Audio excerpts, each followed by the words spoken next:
We have historical records that allow us to know how the ancient Greeks dressed, how they lived, how they fought. But how did they think?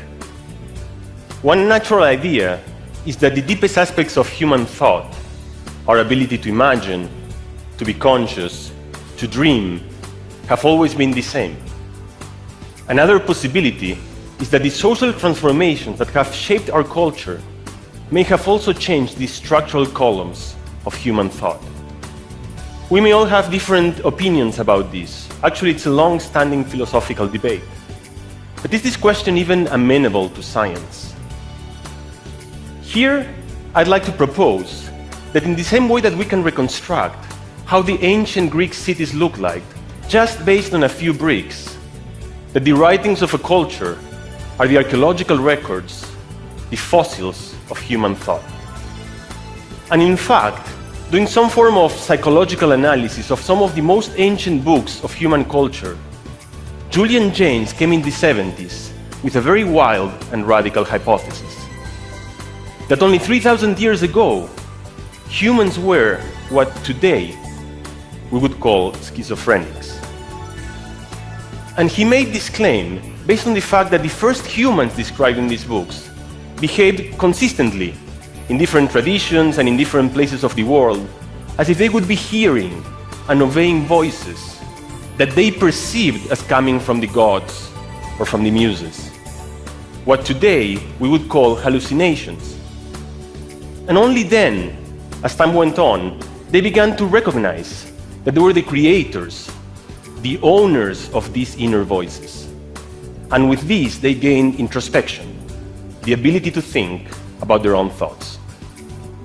So Jaynes' theory is that consciousness, at least in the way we perceive it today, where we feel that we are the pilots of our own existence, is a quite recent cultural development. And this theory is quite spectacular, but it has an obvious problem, which is that it's built on just a few and very specific examples.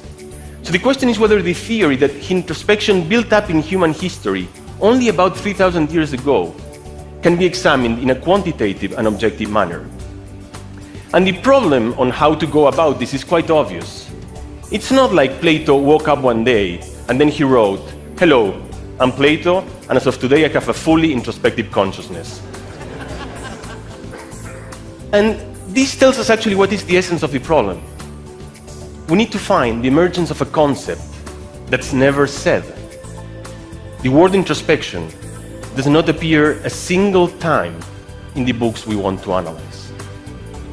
So our way to solve this is to build the space of words.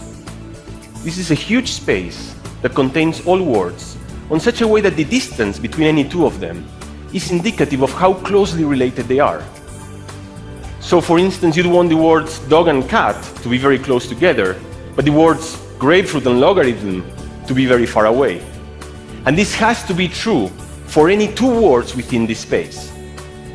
And there are different ways that we can construct this space of words. One is just asking the experts, a bit like we do with dictionaries. Another possibility is following the simple assumption that when two words are related, they tend to appear in the same sentences, in the same paragraphs, in the same documents, more often than would be expected just by pure chance. And this simple hypothesis, the simple method, with some computational tricks that have to do with the fact that this is a very complex and high-dimensional space, turns out to be quite effective. And just to give you a flavor of how well this works, this is the results we get when we analyze this for some familiar words. And you can see first that words automatically organize into semantic neighborhoods. So you get the fruits, the body parts, the computer parts, the scientific terms, and so on. The algorithm also identifies that we organize concepts in a hierarchy. So for instance, you can see that the scientific terms break down into two subcategories of the astronomic and the physics terms. And then there are very fine things. For instance, the word astronomy, which seems a bit bizarre where it is, it's actually exactly where it should be, between what it is, a natural science, and between what it describes, the astronomical terms. And we could go on and on with this. Actually, if you stare at this for a while and you just build random trajectories, you will see that it feels, well, actually it feels a bit like doing poetry. And this is because, on a way, walking in this space is like walking in the mind. And the last thing is that this algorithm also identifies what are our intuitions of which words should live in the neighborhood of introspection.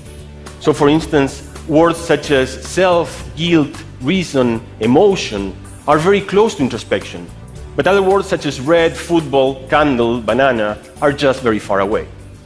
And so once we've built this space, the question of the history of introspection, or of the history of any concept, which before could seem abstract and somehow vague, becomes concrete, becomes amenable to quantitative science.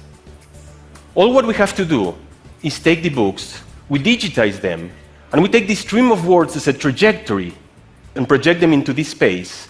And then we ask whether this trajectory spends significant time circling closely to the concept of introspection.